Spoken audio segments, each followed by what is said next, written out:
E hoje nós temos essa entrevista exclusiva com o deputado federal Darcy de Matos. Ele fala conosco aqui no Jornal da Manhã sobre esse voto polêmico que envolve o impeachment de ministros do Supremo Tribunal Federal. Muito bem, já está aqui preparado o deputado federal Darcy de Matos. Deputado, bom dia, obrigado por falar conosco. Bom dia, Ananias, bom dia, ouvintes da Rádio Jovem Pan. Deputado, o seu voto um tanto quanto polêmico, né? Foi o único catarinense que votou contra o impeachment de ministros do Supremo Tribunal Federal por invadir, inclusive, aquilo que é da sua competência, os ministros do Supremo Tribunal Federal atuando como ativistas políticos. Ananias, primeiro, essa afirmação de que votou contra o impeachment do ministro do Supremo é uma afirmação que não procede, porque imaginar que um PL, que um projeto de lei vai impeachment o ministro do STF, isso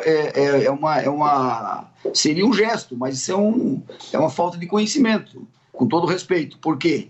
Porque para impeachment o ministro do STF tem que ser uma PEC, tem que ser uma mudança na Constituição. Se nós mudarmos a Constituição, e já há um clima aqui em Brasília de fazer uma PEC, daí sim você consegue colocar na Constituição, na Carta Magna, e impeachment os ministros, porque realmente o STF está exagerando, está um absurdo, está uma barbaridade. Eu sou contra o STF. Agora fazer um PL para daqui 15 dias ele cair, isso aí seria um gesto, mas seria uma forma de fazer uma média com a rua. Não, nós temos que criar um instrumento sério, um instrumento verdadeiro para a gente poder emparedar e pressionar o STF. Agora, o Senado tem condição legal, constitucional, de impeachment o ministro do STF. Tá, quer dizer, isso está escrito lá, eles podem fazer, mas não fazem, né? Pois já que eu não sei do que eu estou falando, eu pergunto para o deputado o que pode ser feito, então, qual é o caminho? Não, a afirmação não é que você não sabe do que está falando. Eu respeito a posição, mas nós temos que colocar aquilo que está escrito. A CCJ, ela vota a constitucionalidade. Por exemplo, se um vereador na Câmara de Vereadores de Joinville entrar com um projeto para reduzir o valor do IPTU, é muito bom, as pessoas vão gostar, mas ele não tem constitucionalidade, porque esse projeto não pode ser de origem da Câmara. É o caso desse PL para impeachment o Supremo. Quer dizer, por um projeto de lei, você não consegue derrubar um ministro. Tem que ser uma PEC. Seria um gesto, porque está todo mundo puto, chateado com o STF, inclusive eu, né? Agora eu sou da comissão do voto impresso, não é? O ministro Barroso já deu uma declaração absurda ontem contra, e nós vamos votar e vamos aprovar o voto impresso para evitar que tenha dúvida, né, do resultado das eleições. Agora, veja bem, então nós temos já um clima aqui em Brasília de fazer uma PEC.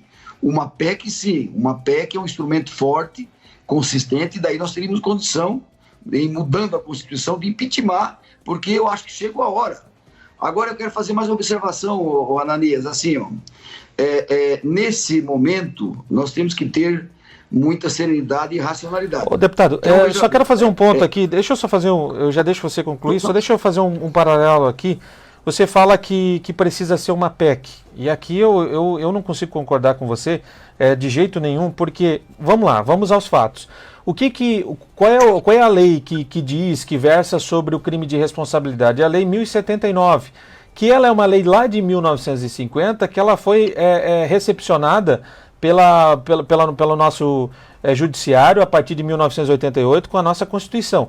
Na Constituição Federal não há uma previsão direta de como deve e por quais motivos o ministro do Supremo Tribunal Federal deve ser responsabilizado pelo crime de responsabilidade, o famoso impeachment. Portanto, deputado, a PEC hoje não tem uma previsão de como deve ser o impeachment, os detalhes. Quem determina sobre isso é a Lei 1079. E para você mudar a Lei 1079 é um projeto de lei. Não tem PEC. PEC é emendar a Constituição Federal. A Constituição Federal não fala especificamente sobre o impeachment de ministro do Supremo Tribunal Federal. Então é uma contradição. Mas olha, a Constituição recepcionou uma lei de 1950. Só um minutinho, deixa eu concluir.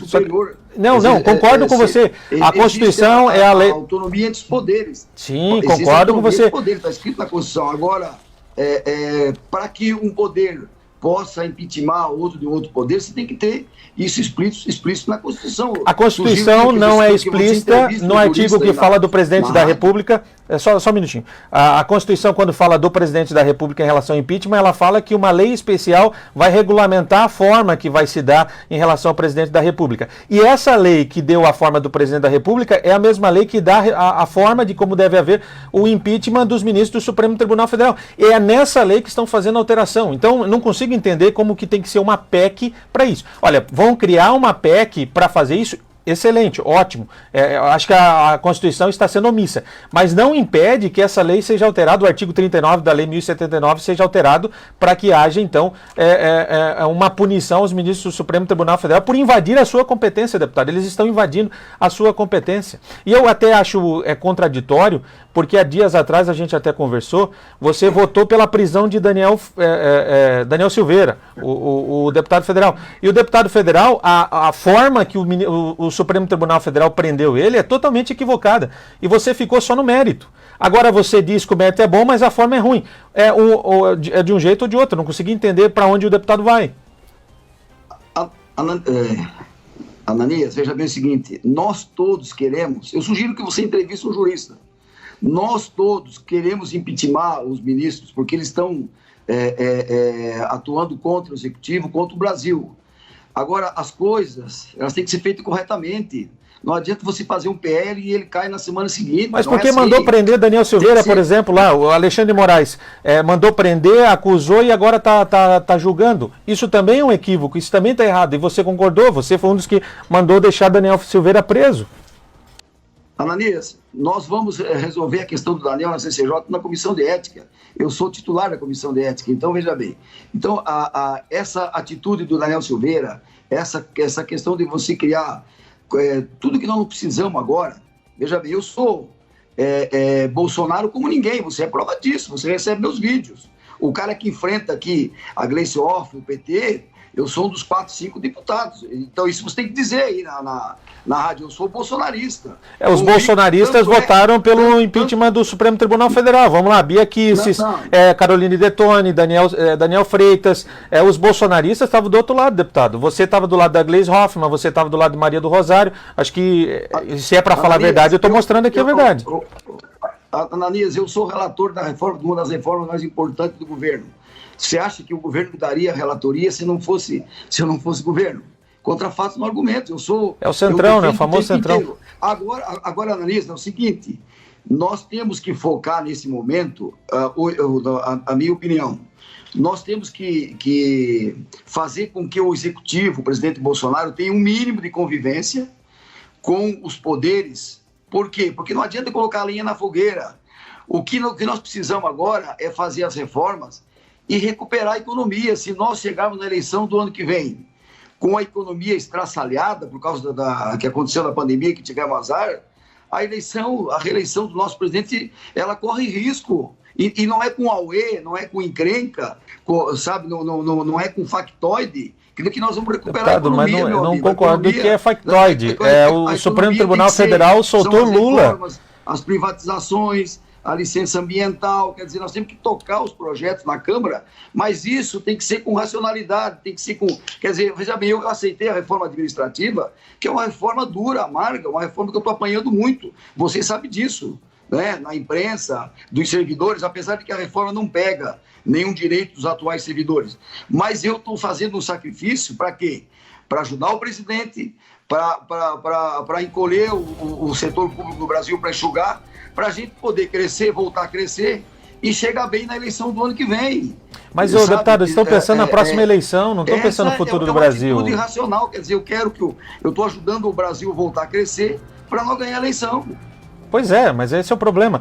A gente fala em harmonia dos poderes. O Supremo Tribunal Federal está invadindo competência dos deputados, de senadores, agora essa CPI, olha aí. O que fizeram os ministros do Supremo Tribunal Federal? CPI, olha, não, então, mas como é que a gente vai agir? Como é que a gente vai agir? Como é que a gente vai agir? A gente vai dizer que vamos buscar harmonia, vamos deixar eles fazerem e vamos ficar quieto? É isso? É isso que está aparecendo, deputado. É nesse sentido que está indo. O Lula foi solto, deixa a harmonia dos poderes. Vamos aceitar, temos que aceitar a justiça. Aí prenderam o deputado lá. O deputado fez errado? Lógico que fez, ele mesmo admitiu. Mas a forma que foi feita a prisão dele, totalmente equivocada. Pelo amor de Deus, qualquer jurista com responsabilidade vai dizer isso. Né, qualquer jurista. Aí você pega, em outros casos, se você vê soltura de Abdel Maci, que até hoje eu não consigo entender, aceitar um HC daquele, e aí você vai, não, foi feita justiça, você vai concordando e você vai dizendo, olha, pela harmonia dos poderes. Olha, tripartição dos poderes é um dos fundamentos. Nós temos que saber a competência de cada um. Quando você ultrapassa a competência, acabou a harmonia. Se há harmonia entre vocês, deputados e ministros do Supremo Tribunal Federal, não existe entre a população, deputado. Me desculpa, mas não existe. A população não aceita mais. Tivemos uma manifestação domingo passado, final de semana passado, melhor, sábado passado. Essa manifestação foi justamente contra isso, contra o que o Supremo Tribunal Federal está fazendo. Ananias, assim, veja bem o seguinte, esse momento, todos nós estamos chateados com as atitudes do STF, inclusive com a atitude do Senado de abrir a CPI. Quer dizer, isso é um absurdo. Agora, veja bem, se nós não tivermos uma convivência mínima aqui em Brasília e fazer as reformas e melhorar a economia, nós corremos o risco de perder a eleição. Então não é incendiando, tudo bem, vamos incendiar. Não é. Mas já existe um incêndio no Brasil, não existe? Você tem um monte de projeto aqui na Câmara que nós precisamos de 308 votos, Ananias, para aprovar a reforma tributária, a reforma administrativa, sabe? Então são as privatizações, são projetos fundamentais que você precisa conversar, dialogar. Então nós estamos trabalhando firme aqui. Eu vou estar com o Paulo Guedes na Comissão de Justiça, junto com a Bia Kicis, na terça-feira, tratando de projetos consistentes, porque nós precisamos, a nossa tarefa árdua, além de buscar a vacina e salvar vidas, é recuperar a economia. E não se recupera a economia se não tivermos racionalidade, se não tivermos foco nas reformas, para que a gente possa desengessar o Brasil, voltar a gerar emprego, porque a situação está muito difícil. Tudo bem, deputado. Quer concluir? Tem mais alguma coisa que quer comentar sobre essa situação aí do seu voto, alguma coisa? Nós estamos aqui, tem um clima de busca de assinatura com a PEC. Eu estou sentindo, conversei com alguns deputados ontem, né, durante a semana, com a mudança na Constituição, aí nós ficamos com plenos poderes para agir. Agora, o Senado já tem essa condição legal, mas ao contrário, o Senado não fez, abriu uma CPI intempestiva. Agora não é hora de impeachment, de CPI, é hora da gente se unir. O que você faz numa crise? O que é se unir, deputado? O que é se unir? É Rodrigo Maia, é Alexandre de Moraes, Gilmar Mendes, é Gleisi Hoffmann, Lula, Ciro Gomes, todo mundo se reúne e faz o quê? Essa é a união que você diz? Ananias, você está colocando palavra na minha boca. Não, estou perguntando, deputado, estou perguntando. Não, Ananias, me desculpa, você vê o meu posicionamento na tribuna, eu bato nesses caras todo dia. Não, eu sou contra esses caras que você falou. Eu sou um dos caras que defende. Entendi. Eu sou vice-líder da maioria aqui no Congresso. O que é a maioria? É a base do Bolsonaro, Ananias. Mais o Centrão e mais alguns. Né?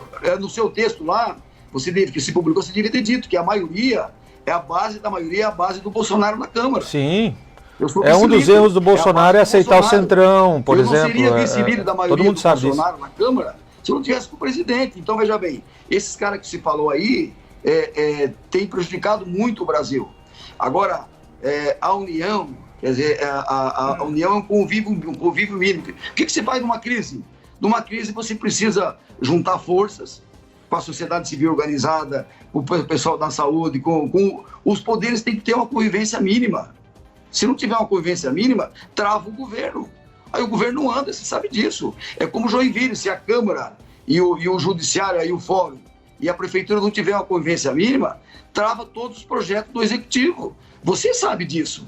Então aqui nós temos que ter uma convivência mínima, porque o nosso foco é recuperar a economia. Repito, se nós não tivermos equilíbrio, serenidade e força para a gente buscar um mínimo de sintonia e fazer as reformas e recuperar a nossa economia, nós corremos o risco de não eleger o nosso presidente Bolsonaro. Então esse é o foco principal. Então tudo que nós não precisamos agora, aqui em Brasília, é conflito. Os caras estão sacaneando agora. Quando tivermos instrumentos fortes, legais, consistentes, daí a gente pode enfrentar, e vamos enfrentar, com certeza absoluta, o voto impresso. O voto impresso é fundamental, mesmo que o ministro Barroso não queira. Por quê? Porque a gente vai evitar que haja corrupção nas urnas eletrônicas. Okay, os Estados Unidos têm, por que não tem que ter aqui? Então, analisar, uma coisa é a emoção, a outra coisa é a racionalidade. Sim. Eu sou contra o Supremo, sou contra esses caras, sabe? A vontade de todo mundo é incendiar. Agora, se a gente não buscar o mínimo de equilíbrio para recuperar a nossa economia, que é o grande foco, porque nós estamos em Santa Catarina. Em Santa Catarina, nós ainda estamos fortes. O presidente tem 50% de aceitação. Agora, sobe para a periferia de São Paulo, para o Rio e para o Norte e Nordeste. Está difícil. Então, o nosso foco, a nossa missão para evitar que o Brasil vá para o caminho da Argentina, da Venezuela, é o quê? É recuperar a economia para nós ganharmos a eleição. Essa é a minha luta. Por que eu sou relator da reforma administrativa? Não pense que isso aí foi um presente que eu ganhei. Isso é muito duro, isso é muito difícil, mas nós temos que fazer a reforma para enxugar o poder público no Brasil, promovermos uma economia de 300 bilhões em 10 anos.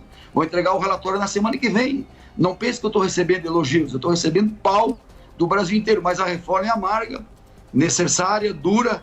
Quer dizer, por quê? Porque essa reforma, junto com a tributária, junto com as privatizações, junto com o projeto do licenciamento ambiental, com a lei do gás, com a lei do saneamento básico, com a autonomia do Banco Central, são exatamente as reformas que o Brasil precisa para a gente recuperar e ganhar a eleição.